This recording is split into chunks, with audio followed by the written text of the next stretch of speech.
Let's go around first and introduce ourselves, Mr. Abbott. Mike Abbott, City Manager. Steve Rebuffo, Port Director. Ron Elliott, C2M PM. Lorraine Davis, intern at the port. Sharon Walsh, Deputy Director at the port. Rose Foley, Assembly Budget Analyst. Brian Boss, Anchorage Water Wastewater Utility. Stephen Nuss, Anchorage Water Wastewater Utility.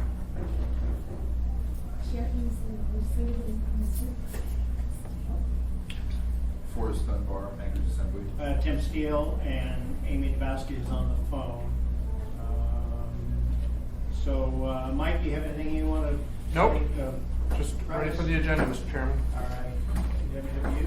Okay, real quick, I did print out some copies of memorandums and give Mr. Steele several copies that I can pass around. AWW wanted to just give you an introduction to a couple initiatives that we've been working on since late 2015.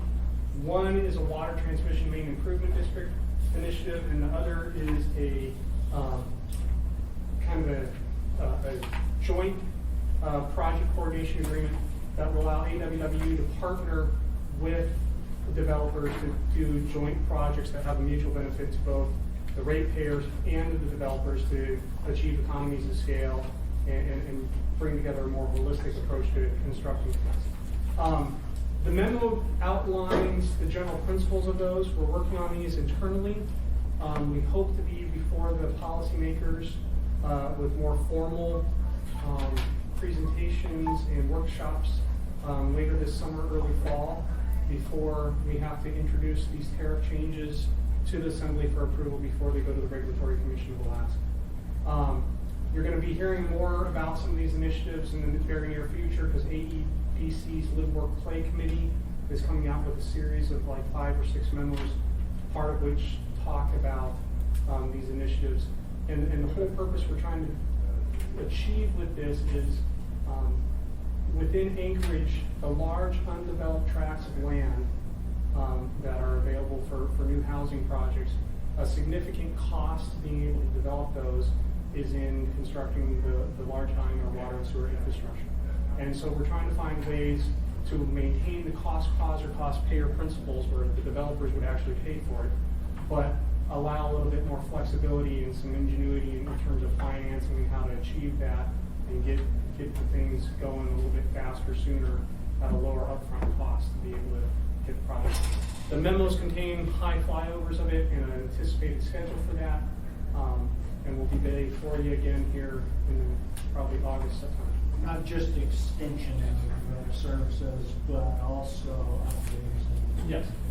The joint coordination projects would be where we need an upgrade for our benefit, but there is also ancillary benefit for a developer as well. So we would come with funds to the table, the developer would come with funds to the table to do a joint project. They would pay for only what they would have needed.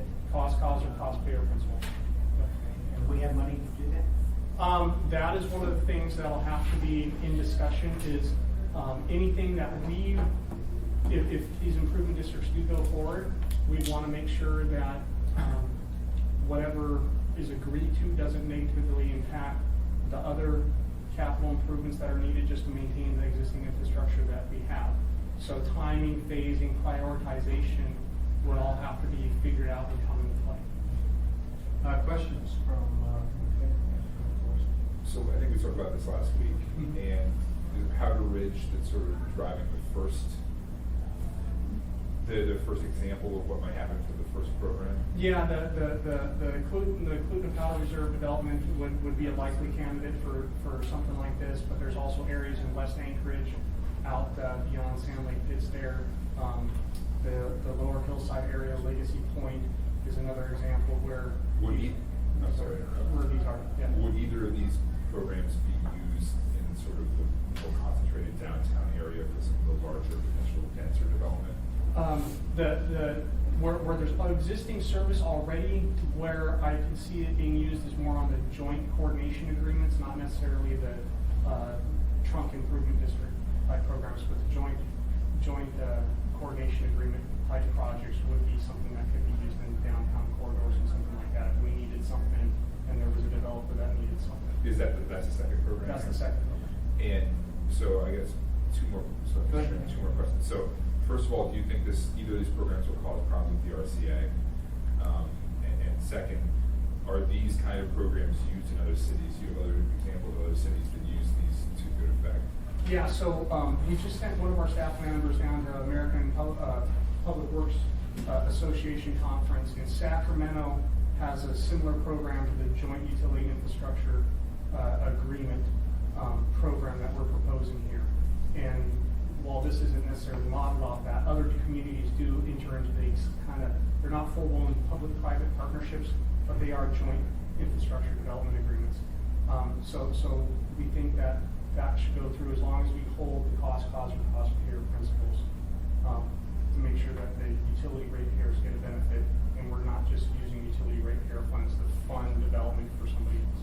Right. So we think the RSA should buy off on that as long as we keep those. Those are the kind of questions we ought to ask when those come around. Yeah. and see them. Mr. Dabowski, any questions? Nope, no questions yet. Mr. Harrison joined us. Great, thank you. I am looking forward to seeing the first project come through West Anchorage. Kind of check out, see. I would think, especially on extensions, as you got out into some of those areas, you might have to go back and upsize some lines to deal with it. Good job. Then I guess we can move on to our main show here, the Board of Anchorage. Steve? Well, good morning. It's been a few months since we've had the chance to come and talk to this group. And as you would hope, and I'm glad to report, a lot's been happening, and a lot has happened, and I'm going to go ahead and let Juan Elledge take the lead on catching you up on what's been going on down there, and we're in the middle of our test pile program now. So that's pretty exciting. Juan, go ahead. Good morning. This report covers the period from early January 6th to early May 3rd. There's been no change in our base contract. I'll just run down through the report. We've added a completed task order 9 to the list of task orders, and that was to develop the permitting recommendations for the overall program permitting. That's been completed. We've had one task order approved since the last report, and that was task order 11. It's to perform grant funding support in accordance with the Master Services Agreement. And the cost and scope, basically the scope is to identify and pursue up to 3 federal grant opportunities relevant to the program, and I'll talk about the progress on that a little later. But it is in progress now. So, work in progress, task order 2 for the PMO office, that's an ongoing effort. One of the main things that we've done in the last few months, actually in the last month, is to re-baseline the project schedule and budget in accordance with Assembly Resolution 2016-3 in the phasing reprioritization. Test pile work plan, on the permitting side of that, we got all the permits required to initiate notice to proceed to the contractor. There's a list of them here that included marine mammal monitoring and mitigation plan, the hydroacoustic monitoring framework, and the IHA. And then the Corps gave us a letter of permission under Section 10. So basically, NIMS signed off on the permit requirements for the marine mammals, and then the Corps signed off on the actual physical permit. So all permits are in place. If I can interrupt on that particular point, is time of the essence in terms of implementing some of those activities before we have to go back to them for any updates, like marine mammals? The permits themselves are good for a year, basically. For performance period, we should be done well within that. The permits laid out requirements, and we are following those requirements, or making sure the Kiewit follows those requirements. If we have to adjust the requirements during the performance, which we are looking at now, we go back to the Corps and to NIMS and say we want to adjust, such as our observation zone. If our pile mitigation doesn't seem to be as effective as we want, we will extend the zone to make sure we don't impact manholes, and NIMS comes back later and said you should have did some different after the fact. If they show up, you have to suspend operations. Yes, and if we impact them in any way, there's certain definitions of a potential impact, and it's called a take, and we have so many takes before we have to suspend work. It's up to you to have observers. Do you have them down there all the time, or just when you're doing Just when we're work? performing the work, Kiewit is responsible for providing the observers in accordance with the permit. There are two land-based observer points, and then there's a central gentleman who monitors both. But one point, observation point, is south of the port, and the other is at the north end of the port. And then we also have boats on the water for other reasons related to the pile driving, and they also act as observers, as does the pile driving crew.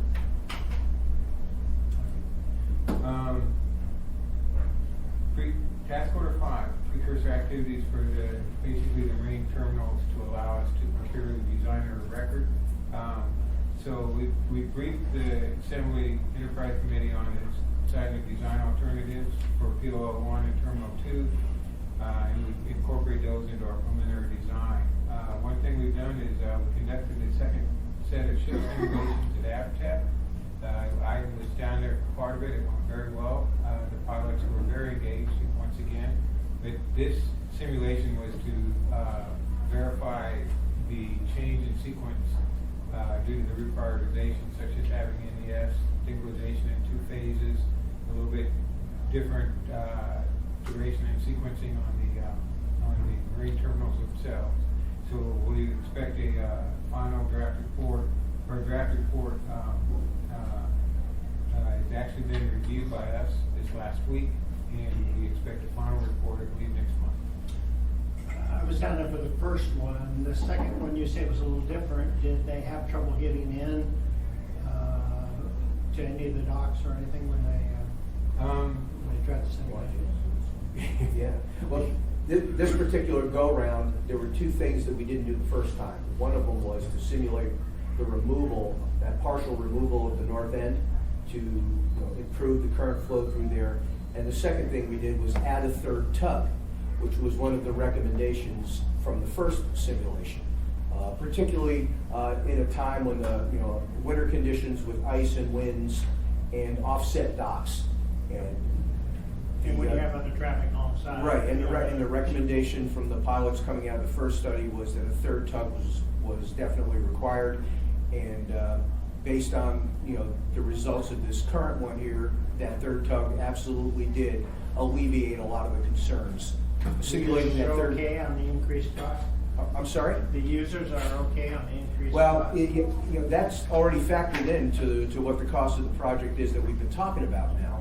So yeah, I have a personal feeling on how we can get a little public-private contribution to this thing with the 3rd tug.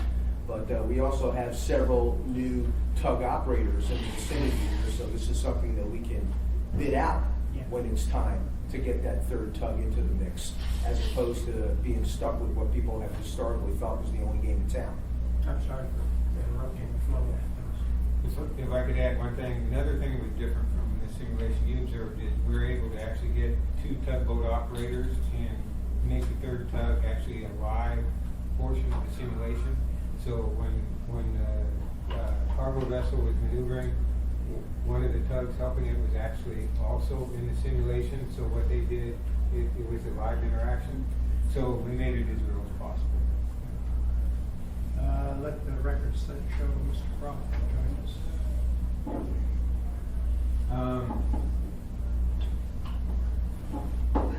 One of the ongoing activities right now is we found out or determined that we do not have sufficient current information on the existing POL2 or the proposed new POL1.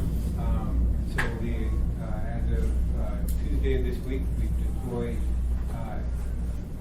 meters on the bottom off those 2 points, and be out there for approximately a month.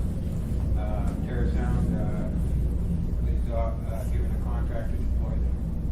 It's all been coordinated with the Corps, with the dredging, and with Kiewit. change when the north end comes off. It's possible, but the POL1 especially is far enough to the south that I think it will stay pretty much where it is. But in order to do our sedimentation study that's required to remove the portion of the north end, we needed to know the currents out there. Plus, we found out that the estimated current accuracy wasn't sufficient to actually do any mooring design. So that's the 2 reasons we needed more data. Task Order 7, which is involved with the precursor activities for the North Extension stabilization to allow progressive design build procurement on that. We've been incorporating the data from Task Order 8, proceeding with the preliminary design, and they were able to provide the phase NES drawings for the ship simulation. Task Order 8, the landside site investigation. That task order is wrapping up. We've completed all the reports from the vendors, completed the seismic design manual, and we're finalizing the regular design manual. And we have some drill spoils that we need to arrange for disposal of. The task order 11, the new task order, 2 grant applications have been submitted. First one is Fast Lane under Department of Transportation. Both of these are federal, by the way, under U.S. Department of Transportation. The request for that was $45 million for POL1.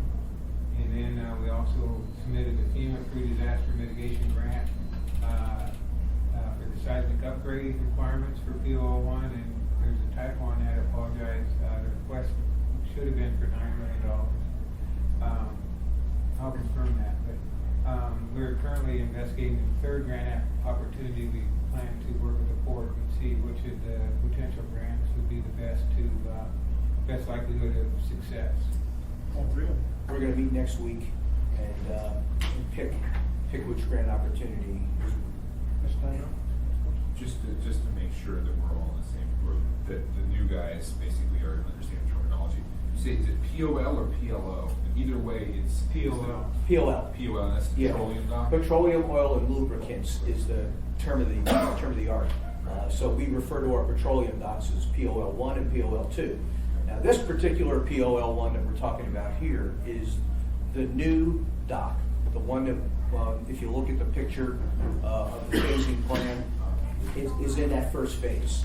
Okay. So when we come here and talk about POL1, we're talking about that first new dock that's going to get constructed. And POL2, what's the one that's being extended out? Is that POL2 POL2 will be the one that, it's POL2 now, it'll be POL2 in the future.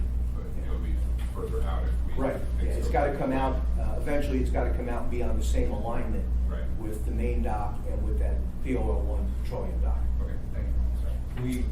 We've included a fact sheet in the last page of that, shows the location of the POL1 in relationship to the district.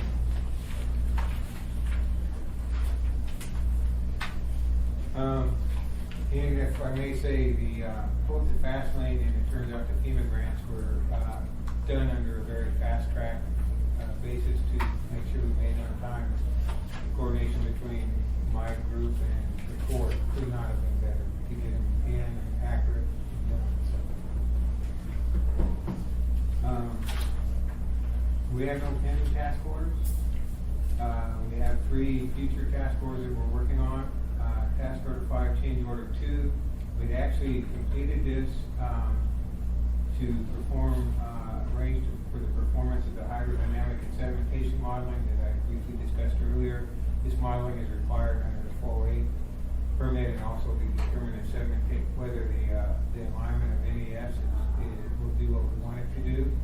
So we've now come to the position that the Corps has offered to do the modeling for us. And that way, when they do the modeling, their acceptance of it is given. It's a good way of putting it, I think. No questions asked. So we are now modifying that task order to basically be, the scope would be to manage the Corps' effort in providing information they need. PO7 Change Order 2 was actually, we're in the process of finalizing that, and that is to actually go through the procurement process of the progressive design builder for NES. And then task order 10, we've been in negotiations with the court on that. We're finalizing that. And that is to actually arrange for the permits for phase 1 for both NES step 1 and POL 1. And we're fast tracking that in order to meet the current schedule. So, test file program, our current ongoing installation. It's we started it. Well, first of all, brief history. We did complete the geotechnical work. We since our last report, we got final geotechnical report in. We issued the notice to proceed for TIBA to start mid-March on schedule. Files and the equipment barge was towed up from Seattle. You may have seen pictures on the news. It's basically the largest crane-mounted barge on the West Coast. 300 feet long, has a dead weight capacity of 150 tons. We've been doing stakeholder engagement prior to starting the pile driving and then during the pile driving. We commenced driving on May 2nd. We're driving our third pile today at the north end of Terminal 3. We drove 2 piles in the future location of PO1 last week successfully, and so we moved up to once Mesa was out of the way on Tuesday, we moved into Terminal 3 in order to drive there. These are out at 45 feet depth. I mean, how far out are they? Well, actually, to stay out of the Corps' dredge prism, because we cannot remove the entire pile, they have to stay behind the existing berth line. So we're driving right now just behind the berth line at Terminal 3. Just to see what's there. I mean, to see how they drive, or are these actually functional? Well, there's Piles that two. will stay there. The piles in PO1, the 2 piles we drove in PO1 are functional and will stay and will be reused. The ones that we're driving in the other locations, unfortunately, we cannot reuse them because they're an existing berth line. So they'll be removed at the mud line. But the 3 things that we're trying to determine from this is load bearing capacity of the pile. And so far, I think it's proving out to be about what we thought it would be. The second one is we're driving full-size piles, so we wanted to see how the driving went physically. It's a very large and long pile. The pile itself weighs 51.5 tons, 200 feet long, 4 feet in diameter, 1.5 inches wall thickness. It's a big pile. And then, Kiewit's been learning as he went. The first day was, blocked and rigging, getting it right. The third thing, which is of equal importance to us, is we're testing out 2 sound mitigation measures, a resonator system and a bubble curtain system. And then we're also driving some piles without any sound mitigation to get a baseline comparison. And that should allow us to adjust our permit requirements for the regular driving. Again, I apologize for asking fairly basic questions. This is our first time we've had a chance to interact with you. These test piles and sort of general process of learning how to do these piles effectively, is that mostly just working for that second phase that we aren't funded yet, or is this necessary even to do this first phase? It's necessary for PO1. Okay. And that's why one of the locations was actually on the, as close as we could get to the footprint on PO1. I do remember you mentioning. Yeah. One of the things that, the hammers are all working pretty well, and it's kind of fun to watch how quickly they're going in under different conditions. And the other thing that that really impresses me is they drive the pile to what do they call that point where you drive it to the refusal. And those refusal points have been within about 3 feet of what they were predicted to be. So the engineering that went behind the planning for the length of these things and the installation of them has been very good so far. So does that limit the waste, or you still have waste at the top of that cut? No, I think, refusal is what you're going for, particularly, well, not particularly, across the board, that's what you want. And it'll be really important because of the two we leave behind are gonna be there for a year and a half or so before we begin to put in the rest of the pile for POL1. Will the data you're learning now, though, will that also transfer to if we do go forward with the second phase, or do we do additional testing if it's a different part of the? No, it will transfer forward on both phase 1 and phase 2. And in answer to your question, Mr. Steele, we're trying out two different hammers. One's a hydraulic hammer, has a different impact and different noise. But it's also it just has a different impact. It's probably a softer hit in layman's terms. We're also trying out the traditional diesel hammer with a sharper impact and more noise. So we're determining which hammer will actually get us where we need to be. So that's another variation on the structural aspects.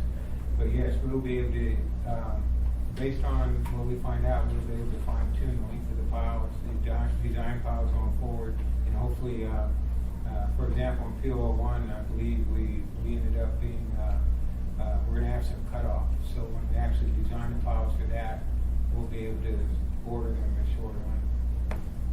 I'm gonna ask maybe a stupid question here, are you hitting a bedrock, or is it just resistance on the pile? Bed silts, right? You're hitting hard packed I don't know bed how silt. far, I don't know how far down they're going. We're going down about 150 feet, I believe, below mud. And we're hitting what we call the till layer. It's a harder layer. It's not a rock layer, but it's a denser soil layer. And the design goal is to embed 5 to 8 feet within that.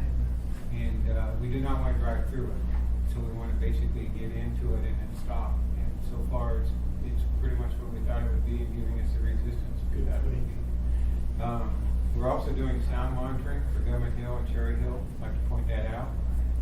They have sound monitoring stations in both locations, and we're also doing roving monitoring on the port during the pile driving activity. And then this week we received authorization. We had some reports of vibration in some of the homes, so this week we're going to start vibration monitoring too. And you said inch and a half? I thought it was inch thick steel. It's inch and a half, and I then believe it's inch and a half. inside that is concrete and rebar. For the final piles, it'll be concrete rebar. For these, it's we're just driving them over. Just driving hollow. Yeah. The concrete rebar gets filled in later. So the two piles that we've driven, we're going to use, we'll leave them open, and then when we come back to construct them, we'll clean them out. And they're engineered so even when that inch or inch and a half deteriorates, there's still the rebar and concrete is still structurally sound. Yes. The design is so that the steel above water basically is sacrificial. And the concrete and rebar will extend down into the mud line, or past the mud line. And so the pile, the bearing of the pile will transition from the steel to the concrete and then on up to the deck. So you don't put concrete and rebar all the way down, you just put a little past the mud line. Yes, because the corrosion is above mud line, so we can make that transition below mud line. There's very little corrosion below the mud line. Little bit. Minimal. Minimal. Minimal. And then is the idea, I know this is long term, but when that inch and a half steel has deteriorated, you would jacket it, or you just leave it because it can be cement and rebar itself? We can leave it. There would be a poor decision. It would be an appearance issue is all it would be. You could jacket it, but it wouldn't need to for the engineer. Yeah. Probably wouldn't be adding much to the structural integrity. No, and I would probably recommend, not doing it because you would be adding weight to a pile after the Not fact. significant. Yeah, as you'd lose the ability to visually inspect. There's a lot of reasons why you'd leave the cement surface exposed. Disadvantages and very few advantages. Yeah. The only advantage is it might make people feel better. To be honest, because, people see rusted steel and they're concerned. Oh, so you guys are just putting on a show when you took us out of that boat? Absolutely. Look at the Oh, pile. yeah. Yeah. Well, if there was concrete behind that steel, we wouldn't have to. So basically, that's where we're at on the pile driving. We'll be driving 10 pile total, and like I said, we're driving a third pile today. And to follow up with Mr. Dunbar's questions, we're driving piles or sample locations along the length of what would be phase 2. So we're collecting all the data we'll need for that part of the project as well as the PLL1 part. And we have, it's 126 million for phase 1, and we have that money through a combination of grants and geo bonds in the past. State geologs. State. Yes. And it's phases 2 through 5 that we've got to figure out. Yep. Put another way, phase 1 uses up all the money we have. Yes. But it gives us a brand new facility designed to withstand a 1964 level earthquake that will allow us to continue to bring fuel into the area and also cement for reconstruction. So there's beneficial use out of what it is we're spending. It's not waiting for something else before you can make use of it. It's a true phase, and then it gives you a That's right. incremental step. There is incremental benefit to both of the elements of phase 1 that would be worth doing even if we never did phase 2, 3, 4, etc. Obviously, there are additional significant benefits to doing those further phases, but if all we ever did was phase 1, that would have been money well spent. Someday we might have a legal settlement that would help us out, but. The two current places that we're seeking funds are the state through grant or additional geo debt and or settlements of our legal claims. And I'd love to have, you're the chairman, I'd love to have a meeting, and this is important for us to do our due diligence, and they're doing their due diligence on what they're doing, poking in and testing. And the other is helping the mayor to craft the proposal that gets us to phases 2 through 5. So getting about what's happened in Juneau, I know that'll be pretty quick on this issue. A quick briefing of what the other options are, in particular, our bonding, another proposal on geo, revenue bonds, how we handle possible things we get from lawsuits, just putting together and understanding the package for phases 2 through 5. I thought I had another, but I can't remember what it is now, so go ahead.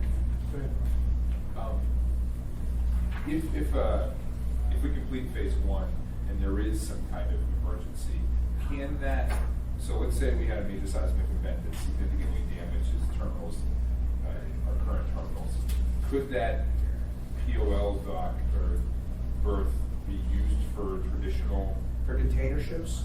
Maybe not containers, but could we get any food off? I mean,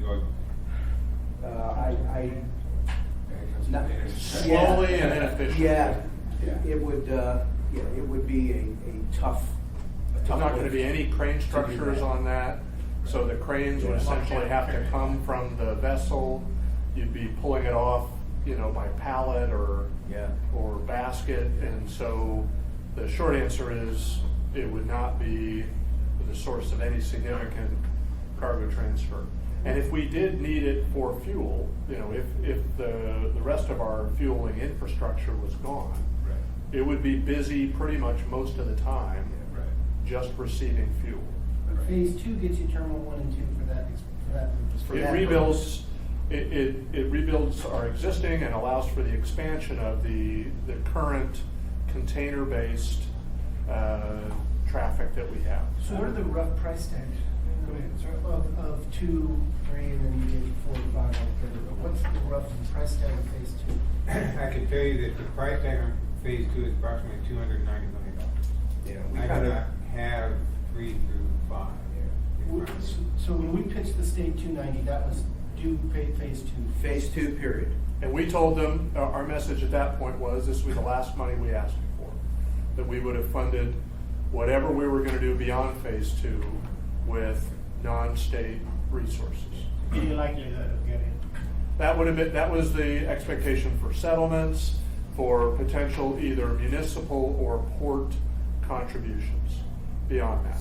And 290 is the vast majority. I mean, phases 3 through 5 are not that as expensive as that. And as we talked about the other day, you know, if phase 2 is funded, then there are some cost avoidance opportunities open to the port that for maintenance that we pay for now that's pretty pricey that we wouldn't pay for anymore.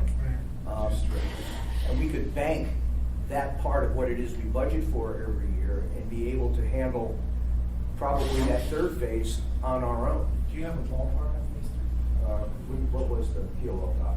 I believe 45 million, but that's from memory.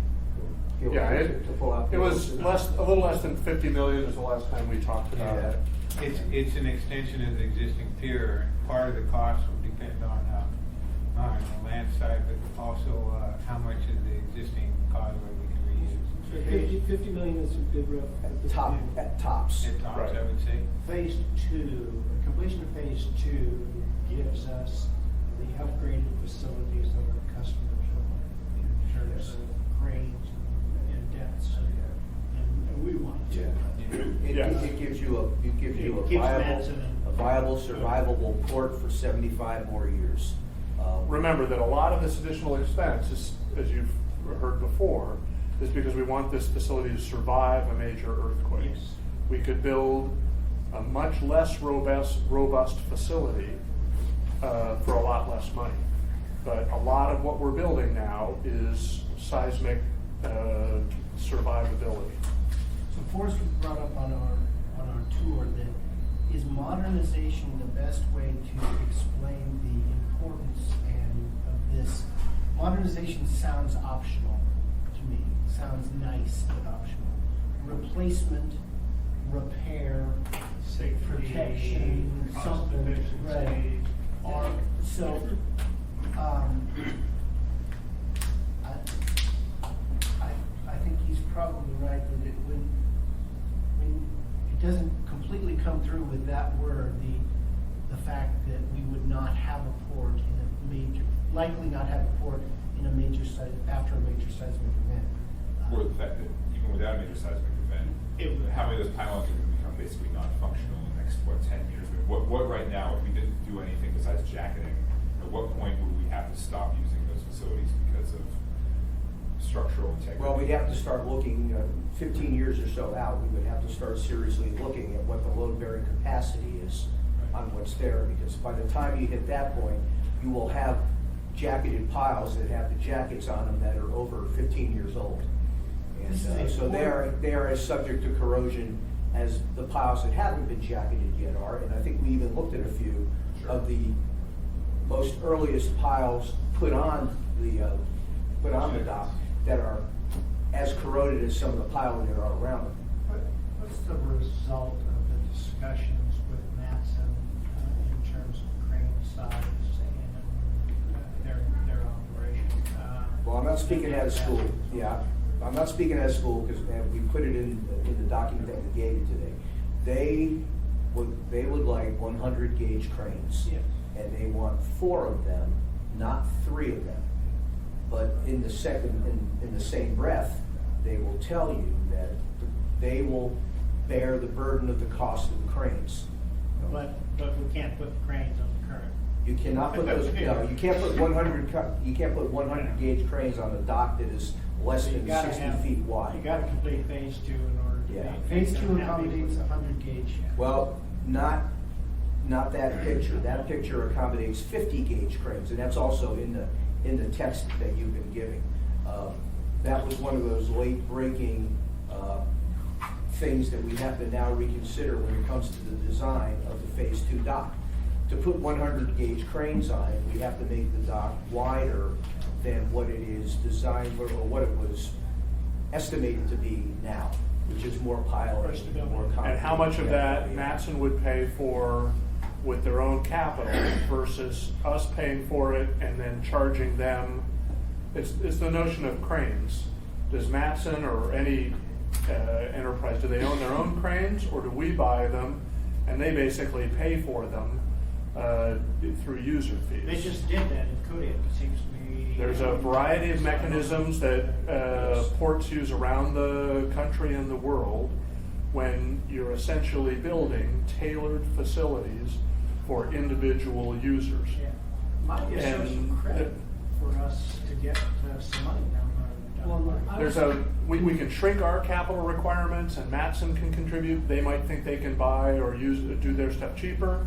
Or conversely, we can make the investment and then discreetly, essentially, charge them for it at the end of the day. Either of which is fine. As kind of a revenue bond approach. I mean, It could be. we borrow and say it comes back from additional wharf fees or whatever.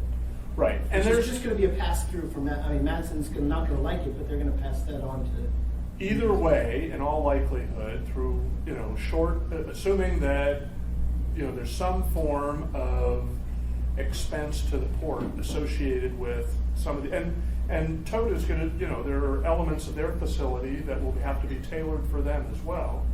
They would see something similar. So, and they're trying to make sure that the facility, we're building a facility for 50 plus years.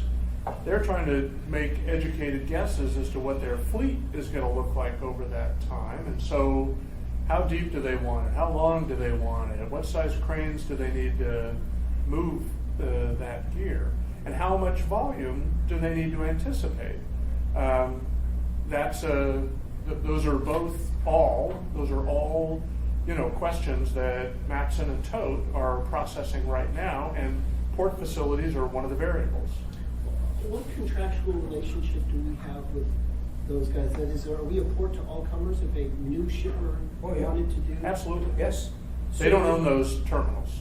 And do they have a right to come in? Yes. So they have Got a build. schedule and a right. They bought that. Yes, Or they have. Well, that's not the distinction between coming or I have a right to come. We have committed to them that they have, They have a berth facility and staging yards to conduct business here at the port. And in return for a guaranteed minimum amount of cargo every year and port calls every year, they get a reduced operating rate. So do you guys re-up those every 1 year, 5 years, or they? Every 10 years or so, 5 to 10 years, we renew those. Something that we have recently done that we've never done with preferential user agreements or any of our leases in the past is there's an accelerator added in to at least account for changes in the consumer price index over a year on an annual basis. And for leases, this particular cycle, there's an automatic 4% per year increase in the cost of your lease payments annually. Part of the reason for them wanting the larger cranes is. Sorry? Part of the reason for them wanting the larger cranes is saving them labor and time. I mean, Yeah. if you can reach all the way across, you don't have to ship a container. If they can get themselves to a point in efficiency where they have cranes that can support a ship large enough to come in once a week instead of twice, Yeah. that's a tremendous cost savings and a tremendous impact on cost of goods. Should there be a fund set up when we do this to buy the next one? That is, should we have previously? Should we set up depreciate it? A capital fund, replacement fund? For the dock and terminal facilities themselves? Yeah. Well, it certainly could be done. It would be expensive. If you assume that it's say $400 million, if you assume the POL facilities and the two big cargo handling facilities. Even if you assumed a 100-year life, you'd need to collect $4 million a year off of doing that. The port's current annual budget is It's about 15 million. 15 million. So that's That's what I was you're asking. adding Do ports 30%. typically do that? I don't know. Well, I'd be amazed if they did, but could be. It's hard to say. My guess is most don't. Most are port authorities, a little bit different structure. They have their own bonding capacity. They can react quicker. And they can tax as they see fit on the users of their infrastructure. It's a little bit different world than when you're a municipal entity operating an enterprise. An enterprise is a department. Want to use your money. Yeah, Just let it sit. and again, when you look at like Los Angeles or Long Beach or Tacoma, Seattle, those guys, when they put their backs to the water, they're looking at their customer base as far as the eye can see and beyond. They've got hundreds of millions of customers to spread those capital costs out over. We've got a half a million people. Yeah, but we don't have any competition either, so it's Well, like, if yeah. they crank their fees in Tacoma, their business might go to. Yep, there is that risk, and we could put ourselves out of business too. We could make Seward, Whittier, or Point Mac, viable cargo operators too, if we weren't the most efficient and the most productive facility in South Central. I mean, we have two competitors right here in town, the railroad and Alaska Marine Lines. And they don't have capital infrastructure challenges that they have to invest hundreds of millions of dollars in. And the minute they see that we're putting a tax on our users, it's not the users that they'll go talk to. They'll go talk to the shippers using the ocean carriers and say, I can cut that rate by X if you let me bring your stuff Don't up. have to come up all the way up to again. Yeah. Bring it up by train.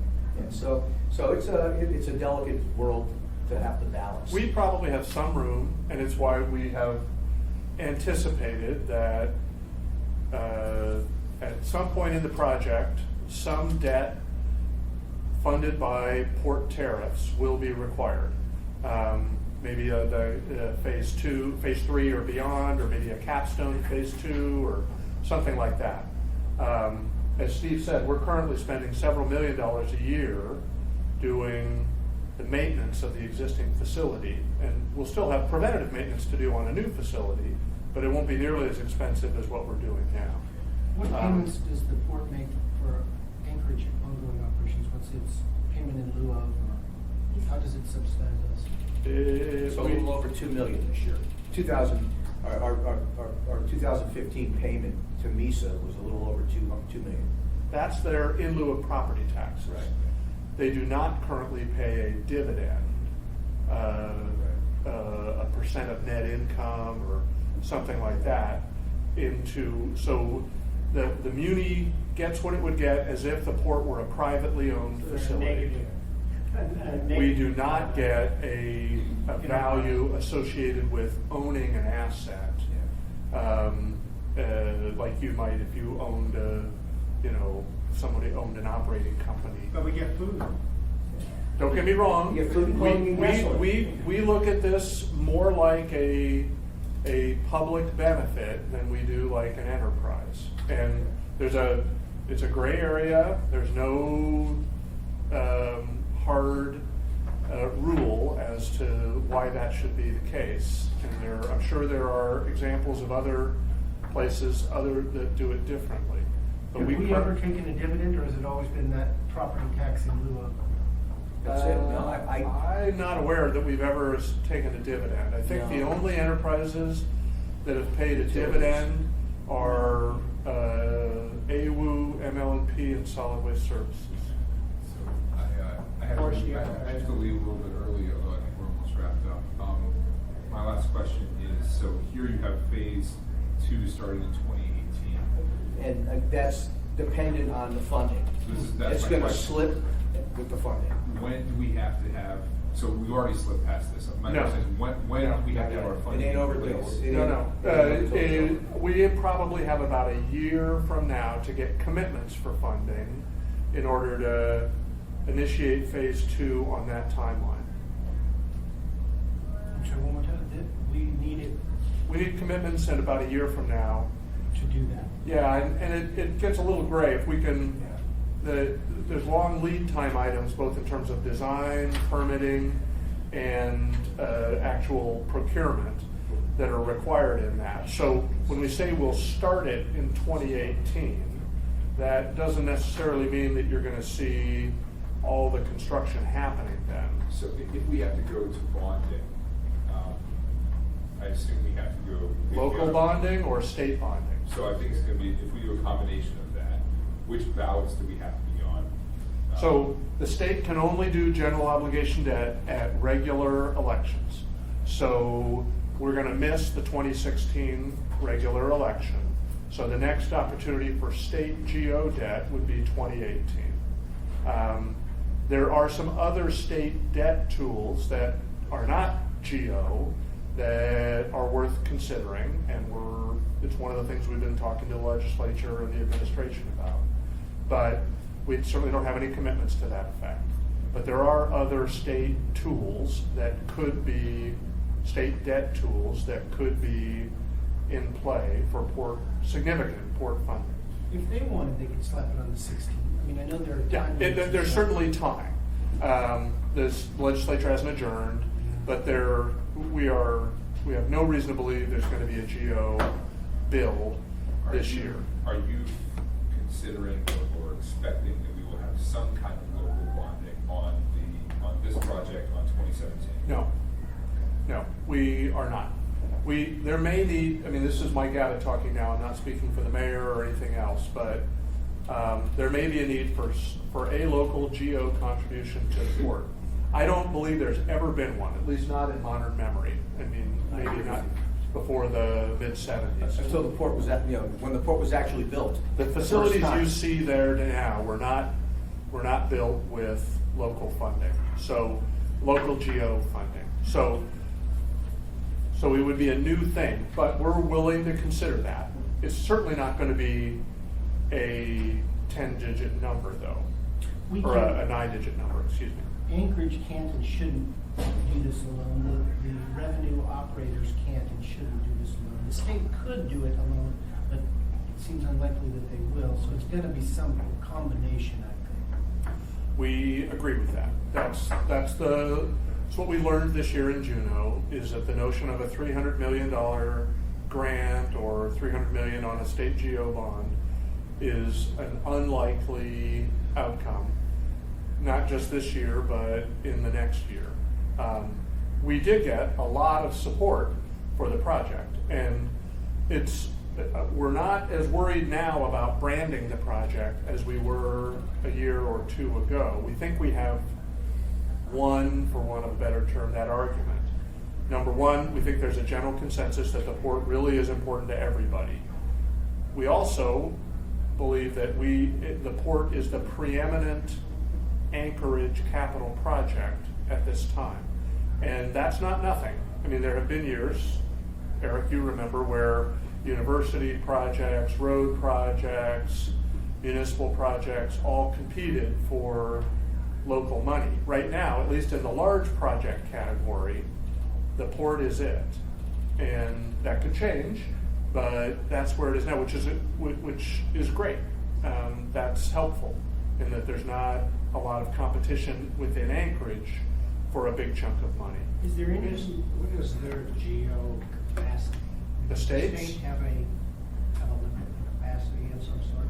They probably do. It depends on rating. Revenue? Yeah, I mean, if the state wants to put $10 billion on the street, it probably can, but it starts getting into the low-rated debt.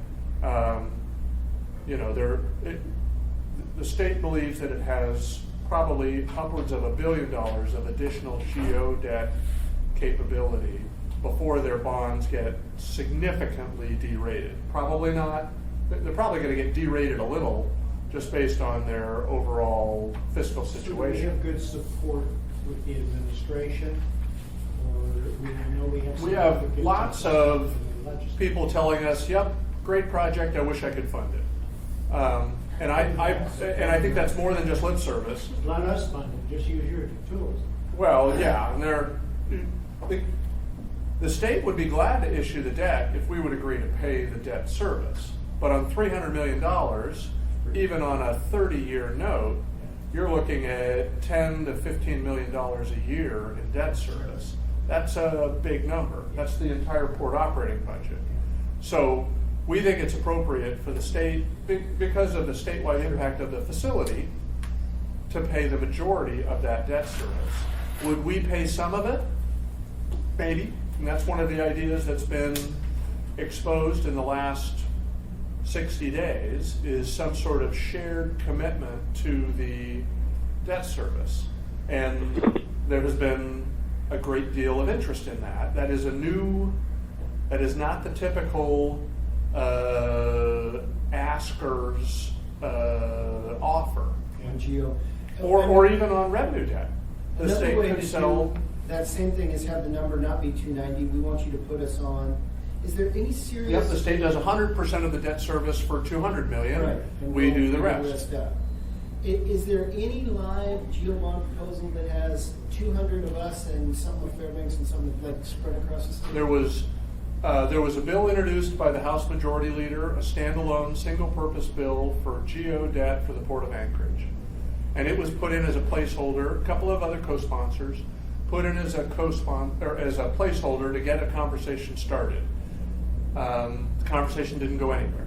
It was a great gesture. We appreciated Representative Millett's help on that. It was great to have, a House leader take that or expose themselves like that, but it didn't work.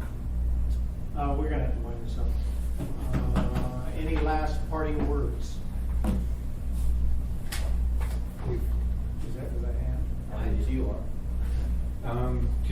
Just to be clear, the rest of the report is basically the format we've been following. The discussion of Matson's requirements are under item number 3, issues. That's the impact and both in cost and money. But I will point out that under change order 5 or task order 5, change order 1, we've already started the crane loaded analysis based on 100-foot cranes to make sure that whatever we design can meet that requirement. And then the budget and the cost curves that you normally see are attached, and the phase 1 and phase 2 schedules are attached. And phase 2 schedule points out that schedule is based on receiving the funding. All right. Thank you, folks. Amy already signed off. Oh, she sent me a little note here. I was going to get to her with questions, but anyway. Thank you guys for coming. Great presentation. Glad to know where we are, even though I wish we were somewhere else in terms of trying to get through phase 2. Thank you guys. We're gonna fight.